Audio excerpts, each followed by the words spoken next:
Hello guys, welcome back to NFT Inspo. For today's video, we are going to show you how to activate FNB card on the app. So if you're interested, let's start our tutorial.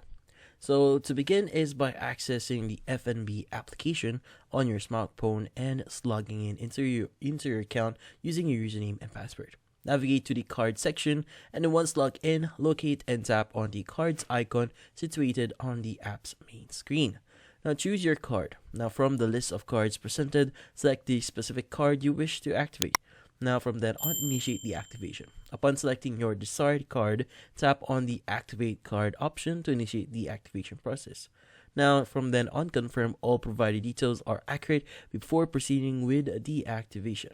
Now following confirmation, expect to receive a final confirmation message indicating the successful activation of your card. Now you can commence using it immediately after. And that's about it. So hopefully this video was able to help you. Like and subscribe to NFT Inspo. Thank you for watching.